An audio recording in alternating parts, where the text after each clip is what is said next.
ഹരേ കൃഷ്ണ. ഓം നമോ ഭഗവതേ വാസുദേവായ. ഓം നമോ ഭഗവതേ വാസുദേവായ. ഓം നമോ ഭഗവതേ വാസുദേവായ. നാരായണം നമസ്കൃത്യം നരം ചൈവ നരോത്തമം ദേവീം സരസ്വതിം വ്യാസം തतो ജയമുദീരയേത്. നസ്തപ്രായേഷ ഭദ്രേഷു നിത്യം ഭാഗവത സേവയാ ഭഗവത്യുത്തമശ്ലോകേ ഭക്തിർഭവതി നൈഷ്ഠികേ. മൂകം കരോതി വാചാലം പങ്കജം ലംഘയതേ ഗിരിം യത്കൃപാതമഹം വന്ദേ ശ്രീഗുരും ദീനതാരിണം ശ്രീചൈതന്യമീശ്വരം പരമാനന്ദമാധവം. ഓമജ്ഞാനതിമിരാന്ധസ്യ ജ്ഞാനാഞ്ജനശലാകയാ ചക്ഷുരുന്മീലിതം യേന തസ്മൈ ശ്രീഗുരവേ നമഃ. ശ്രീചൈതന്യമനോഭീഷ്ടം സ്ഥാപിതം യേന ഭൂതലേ സ്വയം രൂപകഥാ മഹ്യം ദദാതി സപദാന്തികം. നമോ വിഷ്ണുപാദായ കൃഷ്ണപ്രേഷ്ഠായ ഭൂതലേ ശ്രീമതേ ജയപതാക സ്വാമിനിധി നാമിനെ. നമാചാര്യപാദായ നിധായകൃപപ്രദായിനെ ഗൗരകഥാധാമദായ നഗരഗ്രാമതാരിണേ. നമോ വിഷ്ണുപാദായ കൃഷ്ണപ്രേഷ്ഠായ ഭൂതലേ ശ്രീമതേ ഭക്തിവേദാന്ത സ്വാമിനിധി നാമിനെ. നമസ്തേ സരസ്വതേ ദേവേ ഗൗരവാണി പ്രചാരിണേ നിർവിശേഷ ശൂന്യവാദി പാശ്ചാത്യദേശതാരിണേ. ജയ ശ്രീകൃഷ്ണ ചൈതന്യ പ്രഭു നിത്യാനന്ദ ശ്രീ അദ്വൈത ഗദാധര ശ്രീവാസാദി ഗൗര ഭക്തവൃന്ദ. ഹരേ കൃഷ്ണ കൃഷ്ണ കൃഷ്ണ ഹരേ ഹരേ ഹരേ രാമ രാമ രാമ ഹരേ ഹരേ. ഹരേ കൃഷ്ണ കൃഷ്ണ കൃഷ്ണ ഹരേ ഹരേ ഹരേ രാമ രാമ രാമ ഹരേ ഹരേ. ഹരേ കൃഷ്ണ കൃഷ്ണ കൃഷ്ണ ഹരേ ഹരേ ഹരേ രാമ രാമ രാമ ഹരേ ഹരേ. ഹരേ കൃഷ്ണ. എല്ലാവർക്കും പ്രണാമം. ഹരേ കൃഷ്ണ. ഹരേ കൃഷ്ണ. ശ്രീ ശ്രീ രാധാ ഗോവിന്ദ മന്ദിർ ഇസ്കോൺ മാംഗ്ലൂരുവിന്റെ ലെവൽ 3 ക്ലാസ്സിലേക്ക് എല്ലാവർക്കും സ്വാഗതം. ഹരേ കൃഷ്ണ മാതാജി. ഹരേ കൃഷ്ണ. ഹരേ കൃഷ്ണ.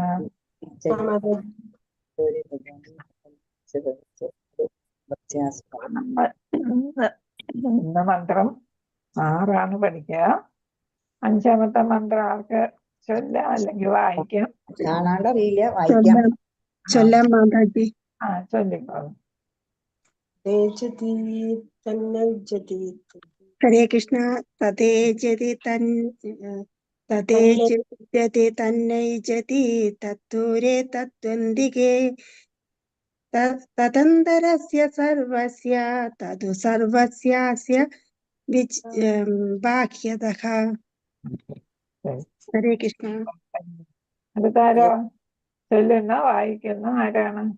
തദേജതി തന്നൈജതി തദ്ദൂരേ തദ്വന്ദികേ തദന്തരസ്യ സർവസ്യ തദു സർവസ്യാസു ബാഹ്യതഃ. ഹരേ കൃഷ്ണ. കൃഷ്ണ. ആര്?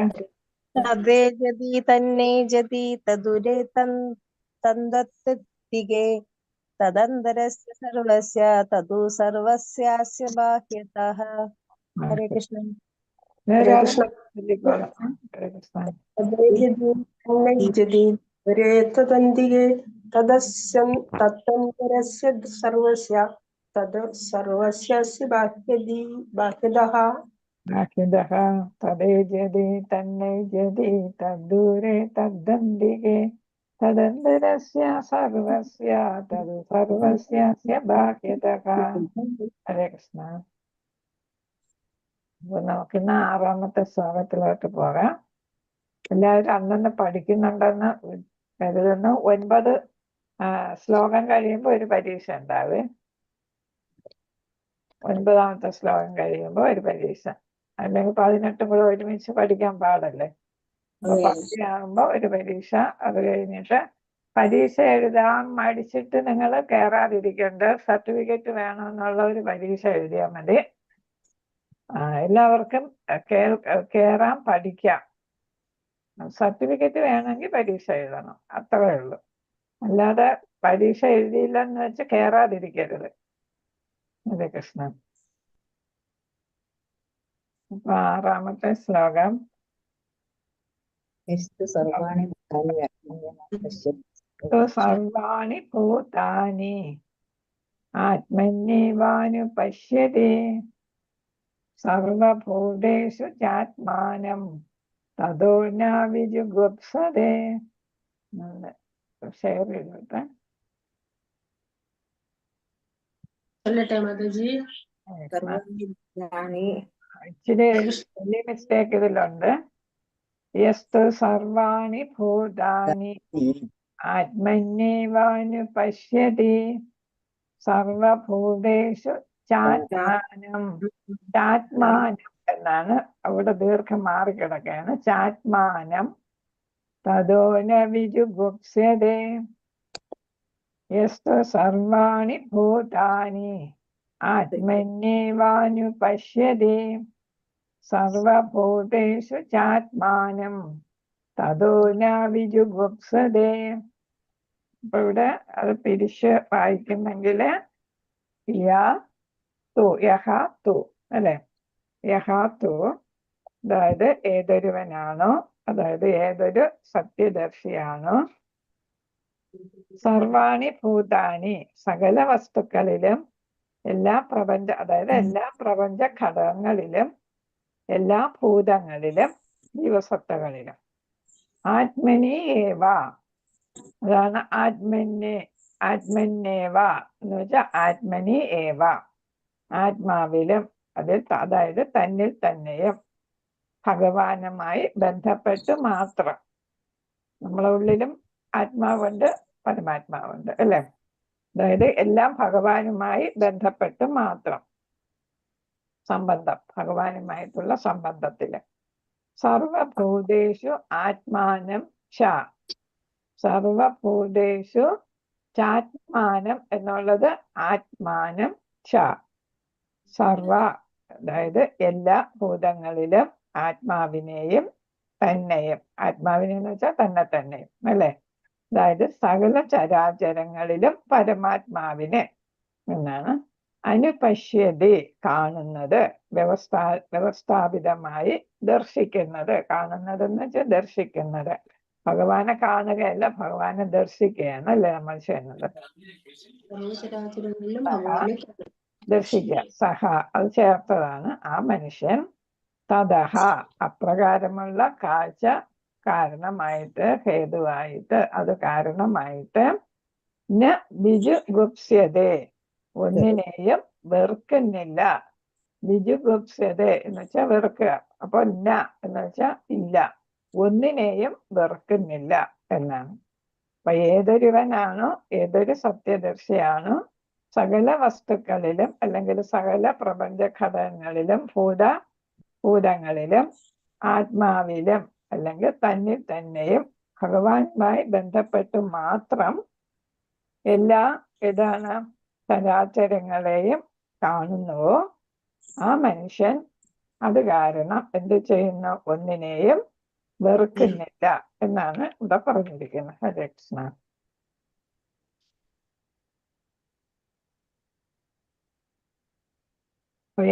വിവർത്തനം ഏതൊരുവൻ ഭഗവാനുമായി ബന്ധപ്പെടുത്തി സകലതിനെയും ദർശിക്കുന്നു. അപ്പൊ നമ്മൾ എന്താണ്, എന്ത് കണ്ടാലും അത് ഭഗവാന്റെ ഭാഗമായിട്ടേ കാണും അല്ലെ, ഭഗവാന്റെ അംശമായിട്ടേ നമ്മൾ കാണുന്നുള്ളൂ. അപ്പൊ നമ്മൾ ഓരോരുത്തരും ഭഗവാന്റെ അംശം. ഓരോ ജീവജാലം, മൃഗങ്ങളാണെങ്കിലും ചെറിയ ജന്തുക്കളാണെങ്കിലും പറവകളാണെങ്കിലും വൃക്ഷങ്ങളാണെങ്കിലും അല്ലെ, പ്രാണികളാണെങ്കിലും എല്ലാം എന്തായിട്ട് ബന്ധപ്പെടുത്തി കാണണം, ഭഗവാനുമായി ബന്ധപ്പെടുത്തി കാണും. അങ്ങനെ കാണാൻ സാധിക്കുന്നുവോ, ആർക്കാണോ കാണാൻ സാധിക്കുന്നു, സർവ ജീവരാശികളെയും അവിടുത്തെ വിഭിന്ന അംശങ്ങളായി കാണുന്നുവോ, അവിടുത്തെ എന്ന് വെച്ചാൽ ഭഗവാന്റെ ബഹുമാനത്തിൽ നമ്മൾ പറയുന്നതാണ് അവിടുത്തെ അല്ലെ. അപ്പൊ ഭഗവാന്റെ വ്യത്യസ്തമായിട്ടുള്ള, വിഭിന്നം എന്ന് പറഞ്ഞാൽ വ്യത്യസ്തങ്ങളായിട്ടുള്ള ഇതാണ് അവസ്ഥയായിട്ട് സർവ ജീവരാശികളെയും എന്ന് വെച്ചാൽ എല്ലാ ജീവനുള്ള ജീവജാലങ്ങളെയും ഭഗവാന്റെ വ്യത്യസ്തമായ അംശങ്ങൾ, മനുഷ്യരാകാം, മൃഗങ്ങളാകാം, അങ്ങനെ വ്യത്യസ്തമായിട്ടുള്ള വിഭിന്ന അംശങ്ങളായിട്ട് ആരാണോ കാണുന്നത്, അതേപോലെ ഏതൊരുവൻ ആരാണോ സർവ്വതിലും പരമപുരുഷനെ ദർശിക്കുന്നു. അപ്പൊ നമ്മൾ മുമ്പ് കണ്ടിട്ടുണ്ട്, സ്ലൈഡ് പണ്ട് കണ്ടിട്ടുള്ളത് ലെവൽ 2-ലൊക്കെ അല്ലേ. ഏതാ ലെവൽ 2-ലോ ലെവൽ 1-ലോ? ഒരു ആനയെ കണ്ടാല് അതില് ഉള്ളിൽ 2 പ്രകാശം കാണും, ഒന്ന് ആത്മാവ്, ഒന്ന് പരമാത്മാവ് അല്ലെ. ഏത് ജീവിയെ കണ്ടാലും അത് അസുരനാണോ മനുഷ്യനാണോ മൃഗമാണോ ഏതാണെങ്കിലും അതിൽ രണ്ടിലും ആരെ കാണുന്നു? പരമാത്മാവിനെയും ആത്മാവിനെയും കാണുന്നു അല്ലെ. അപ്പൊ ഏതൊരു വസ്തുവിലും ആരാണോ പരമപുരുഷനെ ദർശിക്കുന്നു, ആത്മാവാണെങ്കിലും ഭഗവാന്റെ അംശം, പിന്നെ ഏതാണ് പരമാത്മാവായിട്ട് നമ്മുടെ ഉള്ളിലുണ്ട്. അങ്ങനെ പരമപുരുഷനെ ദർശിക്കുന്നുവോ ആ വ്യക്തി ഒന്നിനെയും വെറുക്കുന്നില്ല. കാരണം എന്താണ്? ഒന്നിനെയും വെറുക്കാൻ പറ്റത്തില്ല. കാരണം എന്താണ്? എല്ലാം ഭഗവാന്റെ അംശങ്ങളാണ്. നമ്മളെ പോലെ തന്നെ അവരും എന്താണ്? എല്ലാം ഭഗവാന്റെ അംശങ്ങളായതുകൊണ്ട് നമുക്ക് ഒന്നിനെയും വെറുക്കാനായിട്ട് സാധിക്കത്തില്ല എന്നാണ് ഇവിടെ പറയുന്നത്. ഹരേ കൃഷ്ണ. അപ്പൊ ഇന്ന് നമ്മൾ പഠിക്കുന്ന മന്ത്രത്തിന്റെ അർത്ഥമാണ് ഈ പറഞ്ഞത്. അപ്പൊ എല്ലാം ഭഗവാനുമായിട്ട് ബന്ധപ്പെടുത്തിയേ നമ്മൾ കാണുന്നുള്ളൂ. എല്ലാത്തിലും ഭഗവാനെ കാണുന്നു അല്ലെ. എല്ലാം ഭഗവാന്റെ വിവിധ അംശങ്ങളായിട്ട് നമ്മൾ കാണുന്നു. അങ്ങനെ വരുമ്പോ നമ്മൾ നമ്മളെ വെറുക്കുന്നില്ല, അതുപോലെ തന്നെ നമ്മൾ വേറെ ഒന്നിനെയും വെറുക്കുന്നില്ല. നമുക്കെപ്പോഴും നമ്മളവിടുത്തെ എന്താന്ന് വരും മമത കാണും അല്ലേ. അപ്പൊ അതേപോലെ തന്നെ നമ്മൾ മറ്റുള്ള വസ്തുക്കളോടും എന്ന് വെച്ചാൽ എല്ലാ ജീവജാലങ്ങളോടും ആ മമത അല്ലെങ്കിൽ അതിനെ നമ്മൾ സ്നേഹിക്കണം. അറ്റാച്ച്മെന്റ് അല്ല, അഫെക്ഷൻ ആൻഡ് ലവ്. അപ്പൊ അതിന് നമ്മൾ അതിനെ സ്നേഹിക്കണം. അതിനോട് ഹെയ്റ്റ്രഡ് അല്ലെങ്കിൽ വെറുപ്പ് പാടില്ല എന്നാണ് ഇവിടെ പറയുന്നത്. ഇത് മഹാഭാഗവതം എന്നല്ല, മഹാഭാഗവതൻ എന്നാണ്. മഹാഭാഗവതൻ എന്നാണ്. ഭഗവാന്റെ ഏറ്റവും വലിയ ഭക്തനാണ് മഹാഭാഗവതൻ എന്ന് പറയുന്ന. ഭാഗവതൻ ആണ് മഹാഭാഗവതൻ. ഇത് മഹാഭാഗവതനെ കുറിച്ചുള്ള വിവരമാണ്. ഇപ്പൊ പറഞ്ഞത് ആരെ കുറിച്ചുള്ളതാണ്? മഹാഭാഗവതനാണ് ഈ തരത്തില് കാണാനായിട്ട് സാധിക്കുന്നത്. എല്ലാത്തിനെയും ഭഗവാന്റെ അംശമായിട്ടും അല്ലെ, എല്ലാത്തിലും ഭഗവാനുണ്ട് എന്നെല്ലാം കാണുന്നത്, എല്ലാത്തിന്റെ ഭഗവാന്റെ വിവിധ അതാണ് പ്രത്യക്ഷമായിട്ടുള്ള രൂപങ്ങളാണ് എന്നെല്ലാം കാണാൻ സാധിക്കുന്നത് ആർക്കാണ്? പരമഭക്തനാണ്. പരമഭക്തനെയാണ് ആരെന്ന് പറയുക? മഹാഭാഗവതൻ, ഭാഗവതൻ എന്ന് പറയുക. അപ്പൊ അദ്ദേഹം എന്താണ്? കൃഷ്ണനുമായി ബന്ധപ്പെട്ട് എല്ലാം കാണുന്ന വ്യക്തിത്വമാണ്. നമ്മൾ ഭാഗവത 1-ാം ശ്ലോകത്തിൽ ഇന്നലെ തന്നെ കണ്ടു. ഏതാ പറഞ്ഞത്? ജന്മാദ്യസേതോ അന്യയാതിതരത ചാർത്തേശാഭിജ്ഞസ്വരാത് അല്ലെ. അപ്പൊ എല്ലാത്തിലും ഏതാ? സൃഷ്ടിസ്ഥിതി സംഹാരം എല്ലാം നടത്തുന്നത് ഭഗവാനാണ്. എല്ലാം ഭഗവാന്റെ നിയന്ത്രണത്തിലാണ്. പരമോന്നതനാണ് ഭഗവാൻ എന്ന്, അദ്ദേഹം പരമസ്വതന്ത്രനാണ് എന്നൊക്കെയാണ് നമ്മൾ പഠിച്ചതല്ലേ. അപ്പൊ ഇവിടെയും എല്ലാത്തിന്റെയും നിയന്താവ് അദ്ദേഹമാണ്, എല്ലാത്തിന്റെയും സൃഷ്ടികർത്താവ് അദ്ദേഹമാണ്, പിന്നെ എല്ലാം നിലനിർത്തുന്നതും അദ്ദേഹമാണ് അല്ലെ. അപ്പൊ അദ്ദേഹം എല്ലായിടത്തുമുണ്ട്, സർവവ്യാപിയാണ് അദ്ദേഹം. എല്ലാത്തിനും പിന്നിലുണ്ട് എന്ന് വെച്ചാൽ, പിന്നിലുണ്ടെന്ന് വെച്ചാൽ എല്ലാം നിയന്ത്രിക്കുന്നത് അദ്ദേഹമാണ്. സൃഷ്ടിസ്ഥിതി സംഹാരങ്ങൾ എല്ലാം നടത്തുന്നത് ആരാണ്? ഈ പരമപുരുഷനാണ് അല്ലെ. അത് അറിയുന്ന വ്യക്തിയാണ് മഹാഭാഗവതൻ എന്ന് പറയുന്നത്. മഹാഭക്തൻ ഇതെല്ലാം അറിഞ്ഞ ആളാണ്. ആ ആള് ആരെയും വെറുക്കുന്നില്ല, ഉത്കണ്ഠയിലോ മായയിലോ അല്ല. അപ്പൊ അദ്ദേഹം ഏതാണ്? എപ്പോഴും സ്ഥിരചിത്തനായിരിക്കും. നമ്മൾ ഭഗവത്ഗീതയിൽ പഠിച്ചതാണ് അല്ലെ. ഒരു സത്വഗുണത്തിലുള്ള ആളിന്റെ ഏതാണ് സവിശേഷത പറഞ്ഞപ്പോ 26 സവിശേഷതകൾ പറഞ്ഞപ്പോ അതിൽ പറഞ്ഞു അദ്ദേഹം എന്തായാലും മായയാൽ അപഹൃതനാകുന്നില്ല, മായയിൽ പെടുന്നില്ല അല്ലെ. ഈ ഭൗതിക ലോകം മായയാണ്. അപ്പൊ അദ്ദേഹം അതിൽ പെടുന്നില്ല എന്ന് പറഞ്ഞു. പിന്നെന്താണ്? അദ്ദേഹത്തിന് ഉത്കണ്ഠയില്ല, ആങ്സൈറ്റി ഇല്ല. കാരണം എന്താ? എല്ലാം ഭഗവാനില് സമർപ്പിച്ചിരിക്കുന്ന ആളാണ് അല്ലെ. ഭഗവാനെ മാത്രം മനസ്സിൽ കരുതുന്ന ആളാണ്. എല്ലാം സമർപ്പിതനാണ്. സർവ്വതും ഭഗവാന് സമർപ്പിച്ചിരിക്കുന്ന ആളാണ്. അപ്പൊ എല്ലാം ഭഗവാന്റെ നിശ്ചയപ്രകാരം നടക്കുമെന്ന് വിചാരിക്കുമ്പോൾ, വിശ്വസിക്കുമ്പോൾ നമുക്ക് പിന്നെ എന്തില്ല? ഉത്കണ്ഠയുടെ ആവശ്യമില്ല. ഇത് നമുക്കും കൂടെ പറഞ്ഞു തരുന്നതാണ്. നമ്മൾ ഒന്നിനും വ്യാകുലപ്പെടേണ്ട കാര്യമില്ല എന്നാണ്. നമ്മൾ നിസ്സാര കാര്യം വരുമ്പോ നമുക്ക് എന്ത് തോന്നും? വ്യാകുലത തോന്നും. പിന്നെ അതേപോലെ നമ്മൾ മറ്റുള്ളവരോട് വെറുപ്പും തോന്നും അല്ലെ? നമ്മൾ വിചാരിക്കുന്ന തരത്തിൽ പെരുമാറുന്നില്ല എങ്കിൽ വെറുപ്പുണ്ട്. ഇതൊക്കെ മനുഷ്യന്റെ സ്വഭാവമാണ്. മനുഷ്യന് തെറ്റ് പറ്റും എന്നാണ് അല്ലെ? അപ്പം അതെന്താണ്? അപ്പൊ ഉത്കണ്ഠയും മായയിലൊന്നും പെടുന്നയാളല്ല മഹാഭാഗവതൻ. അതുകൊണ്ട് അദ്ദേഹം ആരെയും വെറുക്കുന്നില്ല. ഇവിടെ ഈ ചിത്രം കാണിച്ചിരിക്കുന്ന എന്താണെന്ന് ആർക്ക് പറയാം? ഈ പടം എന്താ മാതാജി? ഈ പടം ഒരു പടം കൊടുത്തിരിക്കുന്നില്ലേ ഇതില്? ആ അതാരാണ്? ശ്രീബുദ്ധൻ, നാരദ മഹർഷിയും നാരദ മഹർഷി, ഹിരണ്യകശിപുവിന്റെ നാരദ ഭാര്യ മഹർഷിയാ. കയാതുവല്ലേ മാതാജി? കയാതു ചെറിയ പടമായിട്ട് നോക്കിയപ്പം കയാതുവും നാരദ മഹർഷിയും അല്ലേ? നാരദ മഹർഷി. അപ്പൊ നാരദ മഹർഷി എന്ത് ചെയ്തു? കയാതുവിന് ഗർഭിണിയാണെന്ന് ഹിരണ്യകശിപു എന്തിനു പോയിരുന്ന? പിന്നെ 1000 വർഷവും 10000 വർഷവും ഒക്കെ നീണ്ട തപസ് ചെയ്യാൻ പോയി. അപ്പൊ ആ അവസരത്തില് ദേവന്മാരെന്താണ്, കയാതു ഗർഭിണിയാണെന്ന് അറിഞ്ഞപ്പോ ഇനി ഒരു അസുരന് ജന്മം കൊടുക്കിട്ടും, അതുകൊണ്ട് എന്താണ് അവര് മോഷ്ടിച്ചു കൊണ്ടുപോയി വധിക്കാനായിരുന്നു ശ്രമിച്ചിരുന്നത്. അപ്പൊ ഇത് കണ്ട നാരദ മുനി പറഞ്ഞു, എന്താണ്, അവരെ കൊല്ലണ്ട. കാരണം എന്താ? അവരുടെ ഗർഭത്തിലിരിക്കുന്നത് ഒരു പരമഭക്തനാണ്, അസുരനല്ല എന്ന്. അസുര കുലത്തിലാണ് ജനിക്കുന്നതെങ്കിലും ഭഗവാന്റെ പരമഭക്തനാണ് എന്ന് പറഞ്ഞ് ഞാൻ സംരക്ഷിച്ചു കൊള്ളാന്ന് പറഞ്ഞ് വിളിച്ചോണ്ട് പോയിട്ട് എന്ത് ചെയ്തു? ഭഗവാന്റെ കഥകളും ഗുണങ്ങളും മഹത്വങ്ങളും എല്ലാം പറഞ്ഞ് കേൾപ്പിച്ച് അങ്ങനെ കയാതുവിനെ കൃഷ്ണാവബോധത്തിൽ കൊണ്ടുവരാനായിട്ട് ശ്രമിക്കുകയാണ് അല്ലെ? കയാതു ഉറങ്ങിപ്പോകും. പക്ഷെ ഉള്ളിലിരിക്കുന്ന പ്രഹ്ലാദൻ എന്ത് ചെയ്യുന്നു? ഇതെല്ലാം സശ്രദ്ധം കേട്ടു. അങ്ങനെ ജന്മന തന്നെ ആരായിട്ട് മാറി? മഹാഭക്തനായിട്ട് പ്രഹ്ലാദൻ മാറി അല്ലെ? അതാണ് ഭഗവാനെ എപ്പോഴും സ്മരിക്കുന്ന ആളാണ് പ്രഹ്ലാദൻ അല്ലെ? അപ്പൊ അങ്ങനെ അതാണ് ഈ ചിത്രം. അപ്പൊ പ്രഹ്ലാദൻ ആരായിരുന്നു? മഹാഭാഗവതനായിരുന്നു. നാരദ മഹർഷി ആരാണ്? മഹാഭാഗവതനാണ് അല്ലെ? അപ്പൊ അതാണ് ഉദാഹരണമാണ് ഈ കൊടുത്തിരിക്കുന്നത്.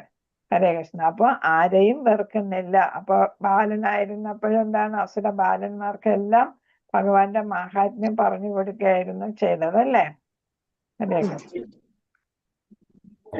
അതാണ് നമ്മൾ ഇതിൽ നിന്ന് മനസ്സിലാക്കുന്നത്. മഹാഭാഗവതൻ അല്ലെങ്കിൽ മഹാഭക്തൻ എന്ത് ചെയ്യത്തില്ല? ആരെയും വെറുക്കത്തില്ല എന്നാണ്. അപ്പം ഭഗവാനെ എല്ലായിടത്തും ദർശിക്കാനായിട്ട് ആർക്ക് സാധിക്കുന്നു? മഹാഭാഗവതന് സാധിക്കുന്നു. അപ്പൊ അദ്ദേഹം ഏതാണ്? ഒരു മുക്താത്മാവാണ് എന്ന് നമുക്ക് പറയാം. ഇവിടെ ഭൂമിയിൽ ഭൗതിക ലോകത്ത് ജീവിക്കുമ്പോൾ അദ്ദേഹം ആരാണ്? മുക്താത്മാവാണ് അല്ലെ? ഭൗതിക ലോകത്താണ് എന്ന് മാത്രം. പക്ഷെ അദ്ദേഹം എന്താണ്? മുക്തി ലഭിച്ചതുപോലെയുള്ള ഒരു ആത്മാവാണ്, മുക്താത്മാവാണ്. അപ്പൊ അദ്ദേഹം ഭഗവാനെ എല്ലായിടത്തും ദർശിക്കുന്നു. മുക്താത്മാവായത് കാരണം തന്നെ എല്ലായിടത്തും ദർശിക്കാനായിട്ട് സാധിക്കുന്നു. എന്താ നമുക്ക് മനസ്സിലാക്കുന്നത്? ഇതിൽ നിന്ന് നമ്മൾ മനസ്സിലാക്കിയത് 2 കൂട്ടരുണ്ട്. എങ്ങനത്തെ 2 കൂട്ടരാണ്? വെറുപ്പും വിദ്വേഷവും ഒക്കെ ഉള്ളവരും, പിന്നെ എന്താണ് പ്രേമം സ്നേഹം മാത്രമുള്ളവരും, ശുദ്ധ പ്രേമം സ്നേഹം ഉള്ളവരും, അങ്ങേയറ്റം വെറുപ്പമുള്ളവരും അല്ലെ? അസുരന്മാരെന്ന് പറയുമ്പോ അങ്ങേയറ്റം വെറുപ്പുള്ളവരാണ്. അതേസമയം അസുരന്മാർ എന്ന് പറയുമ്പോ ആരായിരിക്കും? അങ്ങേയറ്റം ഭഗവാനോട് പ്രേമം സ്നേഹം ഉള്ളവരായിരിക്കും. യഥാർത്ഥത്തിലുള്ള അതീന്ദ്രിയമായിട്ടുള്ള സ്നേഹമാണ് ഇവിടെ പറയുന്നത് അല്ലെ? രാധാറാണിയും ഗോപികമാരും അതേപോലെ നാരദ മഹർഷിയും പിന്നെ ഏതാണ് സുഖദേവ ഗോസ്വാമി അല്ലെ? അംബരീഷ് മഹാരാജാവ്, ഇവരൊക്കെ എന്താണ്? ശുദ്ധ ഭക്തരാണ് അല്ലെ? അപ്പൊ അവരെല്ലാം മഹാഭാഗവതരാണ്. അപ്പൊ അവരെല്ലാം അതീന്ദ്രിയ പ്രേമത്തിൽ ഭഗവാനെ സ്നേഹിക്കുന്നവരാണ് അല്ലെ? രാധമാതാജി മ്യൂട്ട് ചെയ്തോളൂ, ശബ്ദം വരുന്നു. ആവശ്യമുള്ളപ്പോ അൺമ്യൂട്ട് ചെയ്യാം. ഹരേ കൃഷ്ണ മാതാജി. അപ്പൊ അങ്ങനെയുള്ള ഭക്തരാണ്. ഉണ്ട് 2 തരം ഭക്തന്മാരുണ്ട് എന്നുള്ളതാണ് നമുക്ക് മനസ്സിലാക്കിയിട്ടുള്ളത്. അപ്പൊ എന്താണ്? ഒരാള് എന്താണ്? ഈ 2 വിപരീത അവസ്ഥയില് വെറുപ്പ് മാറിയാലേ അദ്ദേഹത്തിന് സ്നേഹിക്കാനായിട്ട് സാധിക്കും. അത് നമുക്കറിയാവുന്നതാണ് അല്ലേ? നമുക്കൊരാളോട് വെറുപ്പുണ്ടെങ്കിൽ നമ്മൾ എന്ത് ചെയ്യും? ഏതു നേരവും ആളിന്റെ കുറ്റമാണ് കണ്ടുപിടിക്കുന്നത് അല്ലേ? ഒരിക്കലും നമുക്ക് ആളിനെ സ്നേഹിക്കാൻ പറ്റാറില്ല. അപ്പൊ അതാണ്. അപ്പൊ വെറുപ്പ് മാറിയാലേ നമുക്ക് സ്നേഹിക്കാനായിട്ട് സാധിക്കും. രണ്ട് ഓപ്പോസിറ്റ്സ് ഉള്ളതില് വെറുപ്പ് നമ്മുടെ മനുഷ്യ സ്വഭാവമാണ്. അപ്പൊ അത് മാറിയാല് നമുക്ക് എന്ത് ചെയ്യാൻ പറ്റുമോ? ആരെയും സ്നേഹിക്കാൻ, ആളിനെ അല്ലെങ്കിൽ ആരെയും അല്ലെങ്കിൽ ഏതിനെയും ഏത് ജീവജാലങ്ങളെയും സ്നേഹിക്കാനായിട്ട് നമുക്ക് പറ്റൂ എന്ന് പറയുന്നു. അപ്പൊ ഈ മഹാഭാഗവതൻ മഹത് ഭക്തൻ എന്താ ഇല്ലാത്ത ആളാണ്? വെറുപ്പില്ലാത്ത ആളാണ് അദ്ദേഹം. കാരണം എന്താ? അദ്ദേഹം ഏതു നേരവും ഭഗവാനുമായിട്ട് ബന്ധപ്പെട്ട കാര്യങ്ങളെ കുറിച്ചാണ് ചിന്തിക്കുന്നത്. ഏതു നേരവും സംബന്ധത്തിൽ ഏർപ്പെടുന്നു. സംബന്ധം, ഭഗവാനുമായിട്ടുള്ള ബന്ധം സ്ഥാപിക്കലിനെയാണ് ഏത് പേര് വിളിക്കുക? സംബന്ധം. അപ്പൊ അങ്ങനെ വെറുപ്പിന്റെ പ്രശ്നമേ അവിടെ ഉദിക്കുന്നില്ല എന്നാണ്. ഇങ്ങനെയുള്ളവർക്ക് പെട്ടെന്ന് ഭഗവാനെ പ്രാപിക്കാൻ, ഈശൻ എന്നാണ് ഇവിടെ പറയുന്നത് അല്ലെ? ഈശനെ പ്രാപിക്കാൻ സാധിക്കും. അപ്പൊ എന്താ? അതീന്ദ്രിയ തലത്തിൽ ഭഗവാനെ ശുദ്ധ പ്രേമത്തോട് ഭഗവാനെയും ഭഗവാന്റെ സകല അംശങ്ങളെയും അല്ലെ, എല്ലാ ജീവജാലങ്ങളെയും പ്രേമിക്കാനായിട്ട് സാധിക്കുന്ന ഒരു ഭാഗവതന് അല്ലെ, പരമഭക്തന് പെട്ടെന്ന് തന്നെ ഭഗവാനെ പ്രാപിക്കാനും സാധിക്കും. കാരണം എന്താ? ഭഗവാന്റെ അംശത്തെ അതേപോലെ സ്നേഹിക്കുന്ന ആളാണ്. അപ്പൊ അത് ഭഗവാൻ ഇഷ്ടപ്പെടുന്ന ഒരു കാര്യമാണ്. ഇവിടെ 3 തരത്തിലുള്ള ഭക്തരെ കുറിച്ചാണ് പറഞ്ഞത്. അപ്പം മഹാഭാഗവതൻ ആരാന്ന് നമ്മൾ മനസ്സിലാക്കി. അദ്ദേഹത്തിന് സ്നേഹിക്കാൻ മാത്രമേ കഴിയൂ അല്ലെ? അദ്ദേഹം അതീന്ദ്രിയ തലത്തിലുള്ള ആളാണ്. 3 തരത്തിലുള്ള ഭക്തന്മാര്. അതില് ഒന്ന് കനിഷ്ഠാധികാരി. നമ്മൾ ഭഗവത്ഗീതയിൽ ഭഗവത്ഗീതയിലാണോ ഉപദേശാമൃതത്തിലാണോ പഠിച്ചത്? ഹരേ കൃഷ്ണ. ഉപദേശാമൃതം. ഉപദേശാമൃതത്തെ പഠിച്ചു. അപ്പൊ കനിഷ്ഠാധികാരി, മധ്യമാധികാരി, ഉത്തമാധികാരി. അധികം വിശദീകരിച്ച് തരേണ്ട കാര്യമില്ല, അവിടെ നമ്മൾ നന്നായിട്ട് പഠിച്ചതാണ്. കനിഷ്ഠാധികാരി ആരായിരിക്കും?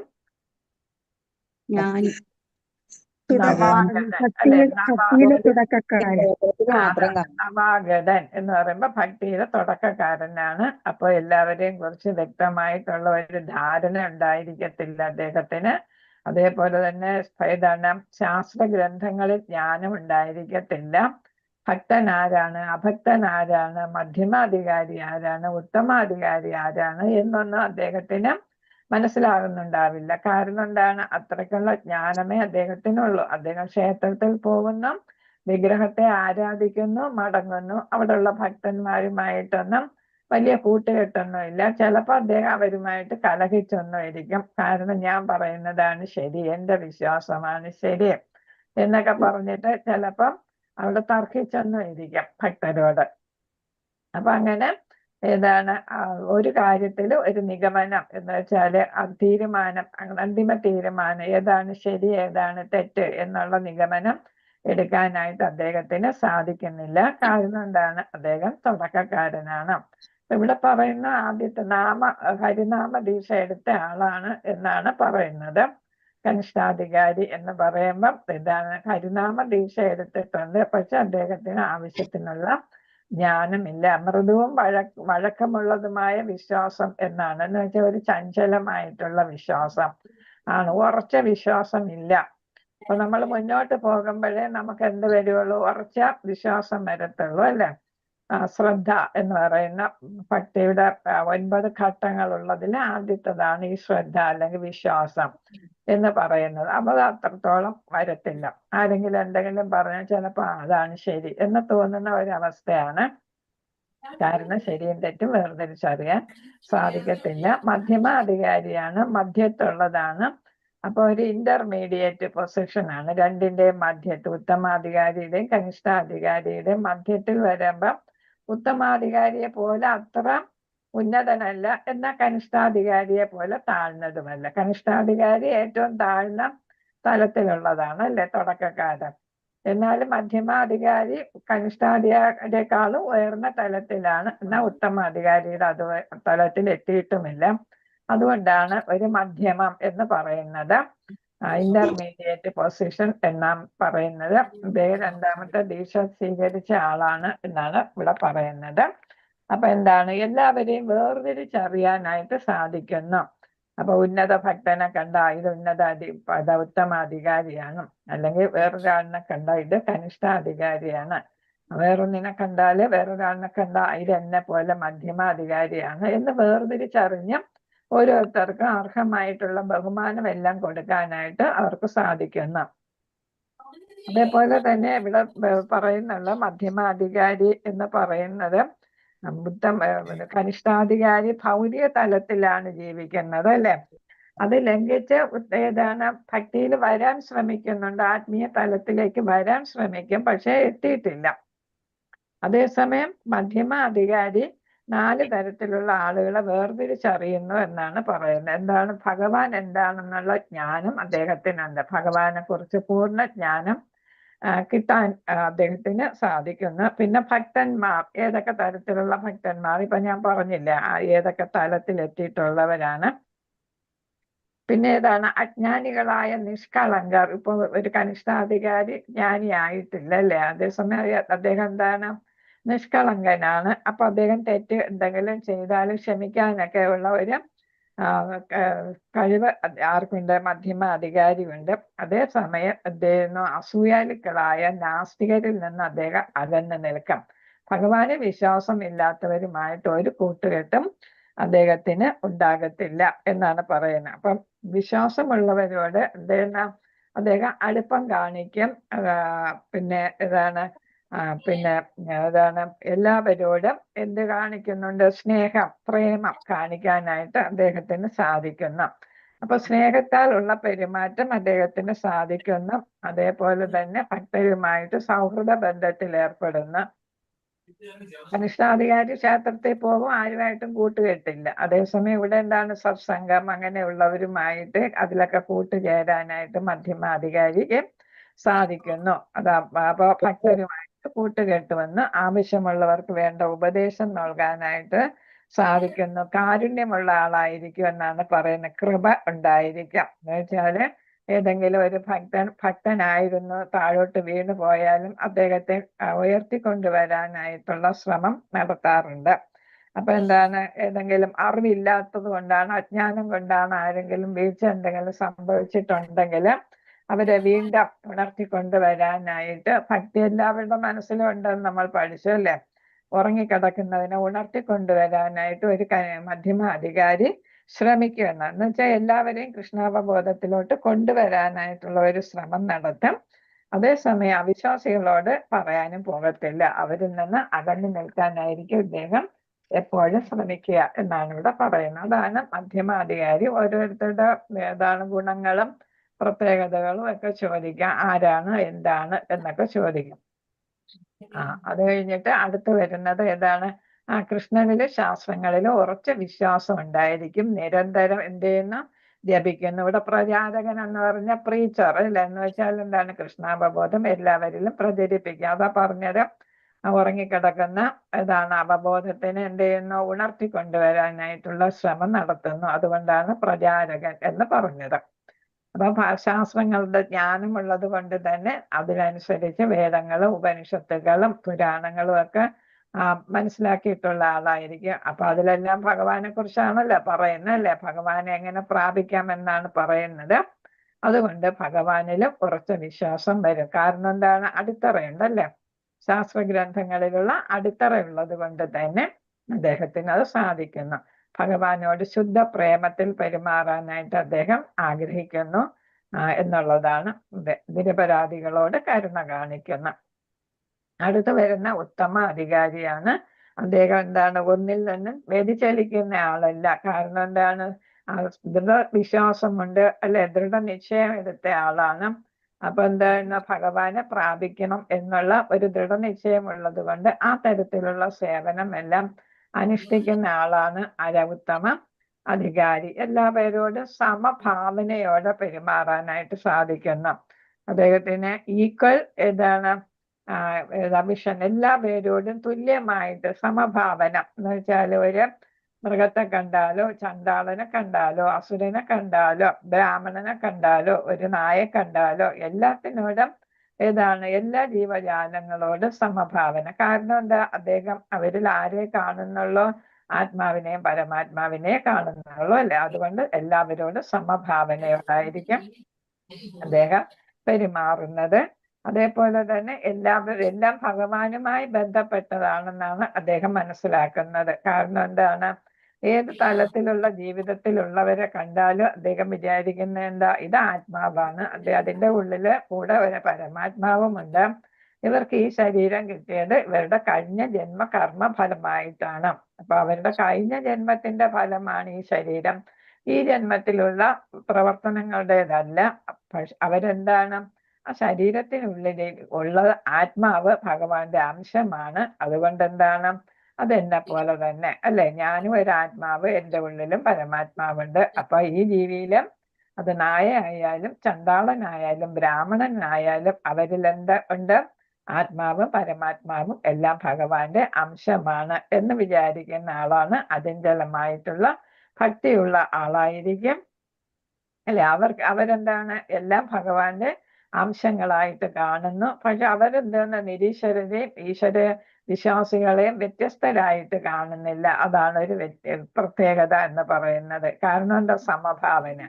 ഒരു അവിശ്വാസിയെ കണ്ടാലും ഒരു വിശ്വാസിയെ കണ്ടാലും എന്ത് ചെയ്യുന്നു? ഒരേ രീതിക്ക് പെരുമാറാനായിട്ട് ആർക്ക് സാധിക്കുന്നു? ഉത്തമാധികാരി. കാരണം അവര് ബ്രഹ്മഭൂത അവസ്ഥയിലെത്തിയവരാണ് അല്ലെ.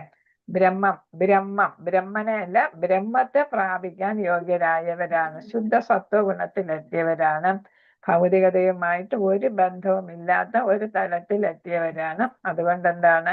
എല്ലാവരെയും ഒരേപോലെ സ്നേഹിക്കാനായിട്ട് അദ്ദേഹത്തിന് സാധിക്കുന്നു. അപ്പൊ എല്ലാവരെയും നന്മ വരാൻ, ഭഗവാന്റെ അവബോധമുണ്ടാകാൻ, എല്ലാവരെയും ഭഗവാനിലേക്ക് എത്തിക്കാനായിട്ട് അദ്ദേഹത്തിന് സാധിക്കുന്നു എന്നാണ് പറയുന്നത്. അപ്പൊ അദ്ദേഹത്തിന് ആധ്യാത്മികമായിട്ടുള്ള ഒരു വീക്ഷണം മാത്രമേ കാണൂ. എല്ലാവരെയും എങ്ങനെ ഭഗവാന് തിരിച്ചെത്തിക്കാം എന്നുള്ള ഒരു രീതിയിലായിരിക്കും അദ്ദേഹത്തിന്റെ പ്രവർത്തനം. അദ്ദേഹമാണ് യഥാർത്ഥത്തിൽ നമ്മൾ സാർവദേശീയ സാഹോദര്യം എന്ന് പറയുന്ന ആ തത്വം ഉൾക്കൊണ്ട് പ്രവർത്തിക്കുന്ന ആളാണ്. എന്ന് വെച്ചാൽ എല്ലാം സഹോദരന്മാരാണ് എന്നുള്ളതാണ് നമ്മൾ പറയുന്നത്. ആത്മാവിന് ലിംഗ വ്യത്യാസമില്ല, അവിടെ ആൺപെൺ വ്യത്യാസമില്ല. അതുകൊണ്ടാണ് യൂണിവേഴ്സൽ ബ്രദർഹുഡ് എന്ന് പറയുന്ന സാഹോദര്യം, സാർവദേശീയ സാഹോദര്യം എന്ന് പറയുന്നത്. അതുകൊണ്ടാണ് ആത്മാവിന് ലിംഗഭേദമില്ല അല്ലെ. ശരീരത്തിന് ലിംഗ വ്യത്യാസമുള്ളൂ. അതുകൊണ്ടാണ്. അപ്പൊ അദ്ദേഹമാണ് ശരിക്ക് ആരാണ്? സാഹോദര്യത്തിന്റെ വക്താവായിട്ട് അറിയപ്പെടേണ്ട ആൾ. അല്ലാതെ ആരെല്ലാം രാഷ്ട്രീയക്കാരോ അല്ലെങ്കിൽ ഉത്തമ അധികാരി എന്ന് വേഷം കെട്ടി നടക്കുന്നവരോ അല്ല. അപ്പൊ അടുത്ത് നമ്മൾ ഒരു സ്ലൈഡ് കാണാം.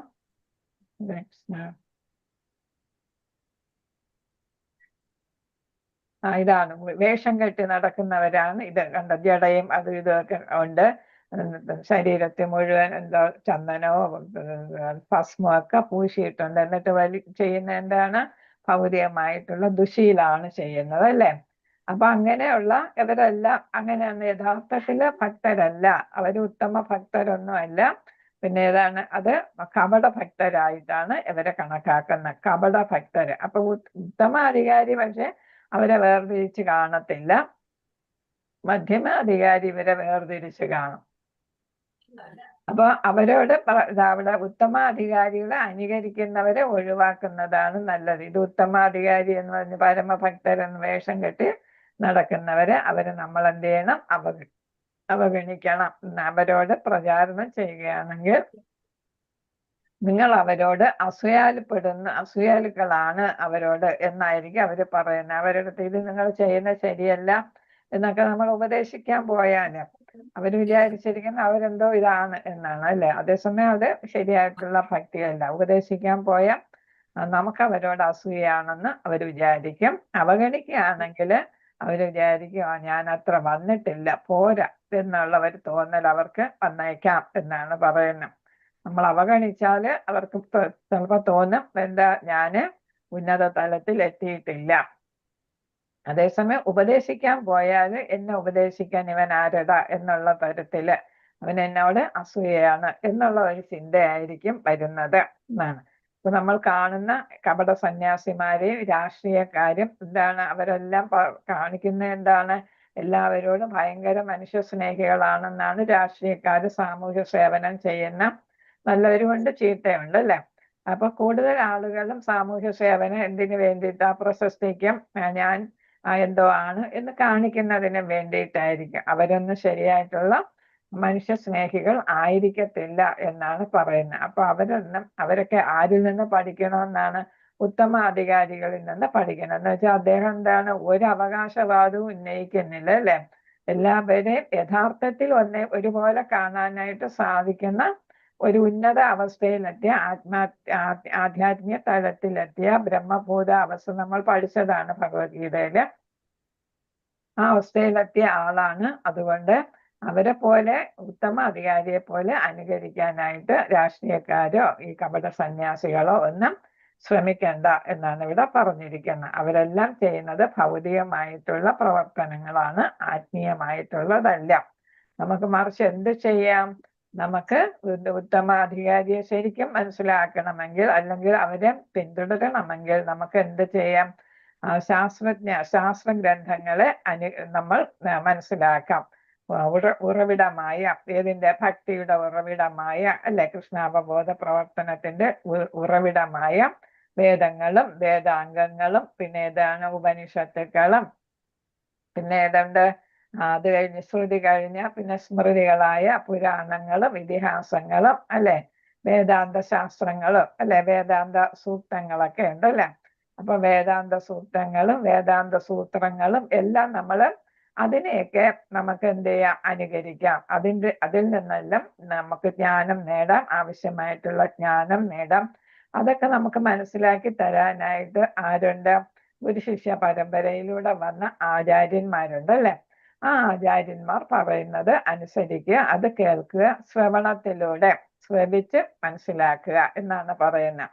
അപ്പൊ ശ്രവിച്ച് മനസ്സിലാക്കുക, അതാണ് അനുപശ്യതി എന്ന് പറയുന്ന. അനു എന്ന് വെച്ചാൽ പിന്തുടരുക, പശ്യതി എന്ന് വെച്ചാൽ ദർശിക്കുക. അപ്പൊ എന്താണ്? ഈ ആചാര്യന്മാർ ഗുരുശിഷ്യ പരമ്പരയിലൂടെ വന്ന് അവരെവിടെ നിന്നാണ് കാര്യങ്ങൾ ഗ്രഹിച്ചിരിക്കുന്നത്? ശരിയായ ഉറവിടത്തിൽ നിന്ന്. അതായത് ഭഗവാൻ ശ്രീകൃഷ്ണൻ ആർക്ക് പറഞ്ഞു കൊടുത്തു? ബ്രഹ്മാവിന്. ബ്രഹ്മാവ് ആർക്ക് പറഞ്ഞു? നാരദ മഹർഷി ആർക്ക്? വ്യാസദേവന്. വ്യാസദേവൻ തന്റെ ശിഷ്യന്മാർക്ക് അല്ലെ? ശിഷ്യന്മാർ പല ഗ്രൂപ്പുകളായിട്ട് ഓരോ വേദങ്ങൾ അവരെ ഏൽപ്പിക്കുകയായിരുന്നു ചെയ്തത്. അപ്പൊ അങ്ങനെ പിന്നെ ഇതാണ് വ്യാസഭഗവാൻ തന്നെ എന്ത് രചിച്ചു? വേദാന്ത സൂത്രങ്ങൾ രചിച്ച് സൂത്രങ്ങളുടെ വ്യാഖ്യാനമായിട്ടാണ് അദ്ദേഹം അവസാനമായിട്ട് ഒരു സന്തോഷവും തോന്നാത്തത് കൊണ്ട് എത്ര രചനകൾ നടത്തിയിട്ടും പുരാണങ്ങളും ഇതിഹാസവും ഒക്കെ രചിച്ചിട്ടും പോരാ എന്ന് കണ്ടപ്പോഴാണ് നാരദ മഹർഷിയുടെ നിർദ്ദേശം അനുസരിച്ച് എന്തെഴുതിയത്? ഭാഗവതം രചിച്ചത് അല്ലെ?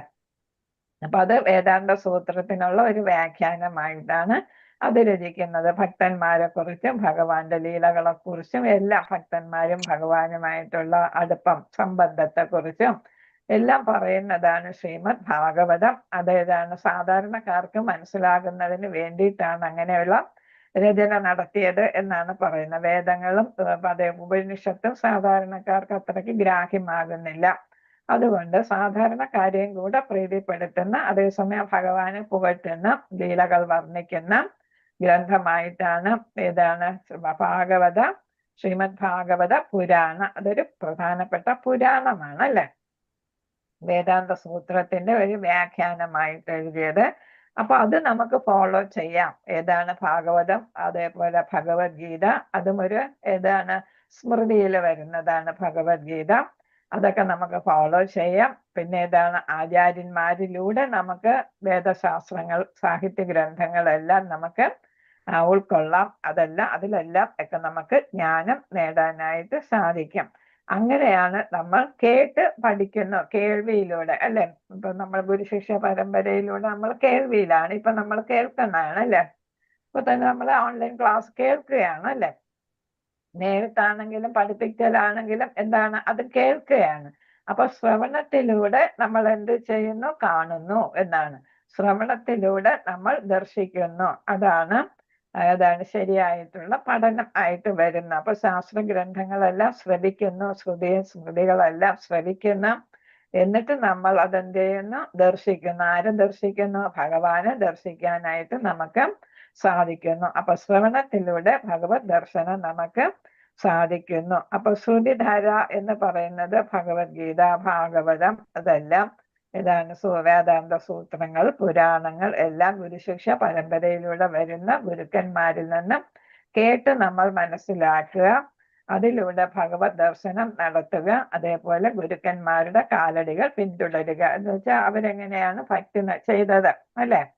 അപ്പൊ നമുക്ക് ശ്രീല പ്രഭുപാദ ഭക്തിയുടെ സേവനം എങ്ങനെയൊക്കെ ചെയ്തു എന്ന് നമുക്ക് നമ്മൾ ഈ നൂറ്റാണ്ടിൽ തന്നെ ഉണ്ടായിരുന്നതാണ്, അല്ലെ, നമ്മുടെ പരംഗുരു. അപ്പൊ അതിൽ നമുക്ക് കാണാം. അപ്പൊ നമ്മൾ പഠിച്ചിട്ടുണ്ട്, അല്ലെ, 69ാമത്തെ വയസ്സിൽ പോയതും ഒക്കെ നമ്മൾ എന്ത് ബുദ്ധിമുട്ടുകൾ അനുഭവിച്ചാണ് അദ്ദേഹം കൃഷ്ണ അവബോധം എല്ലാവരിലും ലോകത്തെമ്പാടും പ്രചരിപ്പിച്ചത് എന്നാണ് നമ്മൾ മനസ്സിലാക്കിയത്. അപ്പൊ ഒറ്റയ്ക്കാണ് ഇതൊക്കെ ചെയ്തതെന്നുള്ളതാണ്. അതാണ് ഏറ്റവും സവിശേഷമായിട്ടുള്ള കാര്യം. ഇത്രയും പ്രായമായിട്ട്, അല്ലെ, ആരോഗ്യം തന്നെ വലിയ പ്രശ്നങ്ങൾ ഉണ്ടായതാണ്, അല്ലെ. എന്നിട്ട് അദ്ദേഹത്തിന് സാധിച്ചു. അദ്ദേഹത്തിന്റെ നിശ്ചയദാർഢ്യം, അല്ലെ, ഗുരുവിന്റെ ഉപദേശം അനുസരിച്ച് അദ്ദേഹത്തിന് എന്താണ്? കൃഷ്ണാവബോധം എല്ലായിടത്തും പ്രചരിപ്പിക്കണം, നമ്മളെ പോലെയുള്ളവരെ എല്ലാം കൃഷ്ണാവബോധത്തിൽ കൊണ്ടുവരണമെന്നുള്ള ആഗ്രഹം, അല്ലെ, അതാണ് അദ്ദേഹം സാധിച്ചത്. അപ്പൊ അദ്ദേഹത്തിന്റെ ഗുരുവിന്റെ കാൽപ്പാടുകൾ പിന്തുടർന്നു. അദ്ദേഹത്തിന്റെ ഗുരുവിന്റെ, അല്ലെ, അങ്ങനെയാണ് നമുക്ക് 32 ഗുരുക്കന്മാര് ഈ ഏതാണ് ബ്രഹ്മമാധവ ഗൗഡീയ പരമ്പരയില് കിട്ടുന്നത്. അപ്പൊ അവരുടെ കാൽപ്പാടുകൾ പിന്തുടർന്നാൽ നമുക്ക് എന്ത് ചെയ്യാൻ സാധിക്കും? നമുക്കും ഭഗവാനെ കേൾവിയിലൂടെ ദർശിക്കാനായിട്ട്, കേട്ട് പഠിച്ച് ദർശിക്കാനായിട്ട് സാധിക്കും എന്നാണ്. കാരണം എന്താ? ഹൃദയത്തിൽ കൊള്ളുന്നതാണ്. നമ്മൾ ഭാഗവത ക്ലാസ്സിൽ ഒരു സ്കെലിറ്റനില് ഒരു ഈർക്കിലിട്ടാൽ അതെങ്ങോട്ട് പോകും, അല്ലെ? മറ്റു ചെവിയിലോട്ട് പോയാൽ അതെന്താണ്? അതേപോലെ തന്നെ വായി കൂടെ ഈർക്കിൽ വന്നാൽ എന്താണ്? താഴോട്ട് പോയാൽ എന്ന് വെച്ചാൽ അത് എവിടോട്ട് പോകുന്നു? ഉള്ളിലോട്ട്, ഹൃദയത്തിലോട്ട് പോകുന്ന.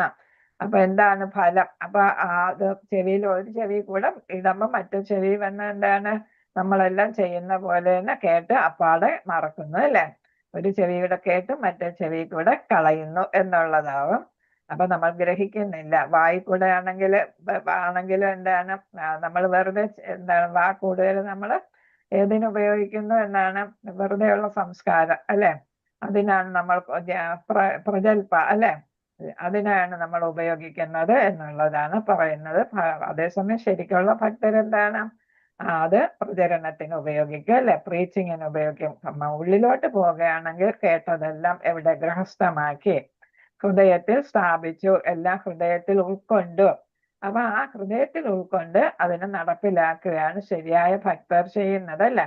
അവരാണ് ക്രമേണ എന്തായിട്ട് മാറുന്നത്? നല്ല ജ്ഞാനികളായിട്ടും ഭഗവാന്റെ കേട്ട കാര്യങ്ങളെല്ലാം പ്രാവർത്തികമാക്കാനായിട്ട് ശ്രമിക്കുന്നത്, ശുദ്ധഭക്തരായിട്ട് മാറുന്നതും എല്ലാം. അങ്ങനെ നമുക്ക് ശുദ്ധഭക്തരായിട്ട് മാറി ഭഗവാനെ പ്രാപിക്കാം. അപ്പോൾ നമ്മൾ ഉത്തമ അധികാരിയുടെ സ്ഥാനത്ത് എത്താനായിട്ട്, ബ്രഹ്മഭൂതാവസ്ഥയിൽ എത്താനായിട്ട്, മഹാഭാഗവതനാകാനായിട്ട് നമുക്ക് ഓരോരുത്തർക്കും സാധിക്കും എന്നാണ് ഇവിടെ പറയുന്നത്. അപ്പൊ സമഭാവനയും ഉത്തമ അധികാരിയുടെ അതേ തലത്തിൽ എല്ലാവരിലും ഏതാണ്? ഭഗവാനെ കാണുന്ന, അല്ലെ, ആ അവസ്ഥയിലെത്താനായിട്ട് സാധിക്കും. എല്ലാം ഭഗവാനുമായിട്ട് മന്ത്രം പറയുന്നതല്ല, എല്ലാം ഭഗവാനുമായി ബന്ധപ്പെടുത്തുക, സകലതിനെയും ഭഗവാനുമായി ബന്ധപ്പെടുത്തി ദർശിക്കുക, എല്ലാ ജീവരാശികളെയും ഭഗവാന്റെ അംശമായിട്ട് കാണുക, സർവ്വതിലും പരമപുരുഷനെ, പരമാത്മാവിനെ ദർശിക്കുക. അങ്ങനെയുള്ളവർക്ക് എന്തുവരും? ഒന്നിനെയും വെറുക്കാനായിട്ട് സാധിക്കത്തില്ല. അദ്ദേഹം എല്ലാത്തിലും എന്തുള്ള ആളായിരിക്കും? സമഭാവനയുള്ള ആളായിരിക്കും. താൻ തന്നെ അത് എന്നുള്ള ഒരു തോന്നൽ വരും, അല്ലെ. അങ്ങനെ സമഭാവന കാണാൻ സാധിക്കുന്ന ആളായിരിക്കും. അപ്പൊ ആ ആളാണ് ഭഗവാനെ ഏറ്റവും അധികം ഏതാണ്? അതീന്ദ്രിയ തലത്തിൽ പ്രേമിക്കുന്ന ആളാണ്, അല്ലെ. അങ്ങനെ പ്രേമിക്കാനായിട്ട് സാധിക്കുന്ന, ശുദ്ധ പ്രേമത്തിലെത്താനായിട്ട്, അതീന്ദ്രിയ പ്രേമത്തിലെത്താനായിട്ട് സാധിക്കുന്നു. ഹരേ കൃഷ്ണ. പഞ്ചകൽപതരൂപശ്ചാകൃത സിന്ധുഭ്യേ പതിതാനം പാവനേഭ്യോ വൈഷ്ണവേഭ്യോ നമോ നമഃ. അനന്തകോടി വൈഷ്ണവ ഭക്തവൃന്ദ കി ജയ്, ശ്രീല പ്രഭുപാദർ കി ജയ്. ഇതിൽ സ്ലൈഡ് വളരെ കുറച്ചാണ്. ശ്രീല പ്രഭുപാദർ കി ജയ്. ഗൗരനിതായ പ്രേമാനന്ദേ ഹരിഹരി ബോൾ. ഇവിടെ അനു പശ്യതി അത് പറഞ്ഞ് വസ്തുക്കളെ നഗ്ന നേത്രങ്ങൾ കാണാൻ സാധിക്കത്തില്ല. കാരണം എന്താണ്? നമ്മുടെ നഗ്ന നേത്രങ്ങൾക്ക് എന്തുണ്ട്? കുറച്ച് പൂർണ്ണത ഇല്ല അല്ലേ? അപ്പം അതുകൊണ്ട് നമ്മൾ എന്താ പൂർവ്വ ആചാര്യന്മാരെ പിന്തുടരുക, ഉന്നത സ്രോതസ്, അതൊക്കെ പറഞ്ഞ കാര്യങ്ങളാണ്. വേദശാസ്ത്രങ്ങൾ അതെല്ലാം ഇവിടെ. ഇതാണ് ശബ്ദ ബ്രഹ്മം എന്നാണ്. ബ്രഹ്മൻ എന്നല്ല, ശബ്ദ ബ്രഹ്മം. രണ്ടാമത്തെ വരി താഴേന്ന് ശബ്ദ ബ്രഹ്മം, വൈദിക വിജ്ഞാനം തന്നെയാണ്. ഇതാണ് ശബ്ദ ബ്രഹ്മം. കാരണം ഇതെല്ലാം ഭഗവാനിൽ നിന്ന് ഉടലെടുത്തതാണ് അല്ലേ? വേദങ്ങളും ഉപനിഷത്തുക്കളും എല്ലാം ഭഗവാന്റേതാണ്. അപ്പൊ അതാണ് അവിടെ പറഞ്ഞിരിക്കുന്നത്. കാഴ്ചയുടെ 2 ലെവലുകൾ. ഹരേ കൃഷ്ണ. ഞാൻ കേൾക്കുന്നു, അംഗീകരിക്കുന്നു, ഹൃദയം കൊണ്ട് കാണുന്നു. എന്ന ഭൗതിക ലോകത്ത് നമ്മൾ കാണുന്ന പലതും നമ്മുടെ കാഴ്ചപ്പാട്, മനോഭാവം എന്നിവയെ ആശ്രയിച്ചിരിക്കും. അപ്പൊ നമ്മൾ ഒരു മനുഷ്യനെ കണ്ട് ആ മനുഷ്യനെ ഭഗവാന്റെ അംശം എന്ന് കാണാതെ ഇത് ചണ്ടാളനാണ് അല്ലെങ്കിൽ കുറഞ്ഞ ജാതിക്കാരനെന്ന് കാണുന്നത് നമ്മുടെ മനോഭാവമായിരിക്കും അല്ലെ? നമ്മുടെ കാഴ്ചപ്പാടായിരിക്കും എന്നാണ്. ബുദ്ധി എന്നത് വസ്തുതകളെ ശരിയായ കാഴ്ചപ്പാടിലൂടെ വിശകലനം ചെയ്യാനുള്ള കഴിവാണ്. അപ്പൊ നമ്മൾ ഭഗവാൻ തന്നിട്ടുള്ള ബുദ്ധി ഉപയോഗിക്കണം എന്നാണ് പറയുന്നത്. ഹരേ കൃഷ്ണ. ഞാനിത് കാണിക്കാം. യൂട്യൂബ് ഒന്ന് നിർത്തിക്കോട്ടെ.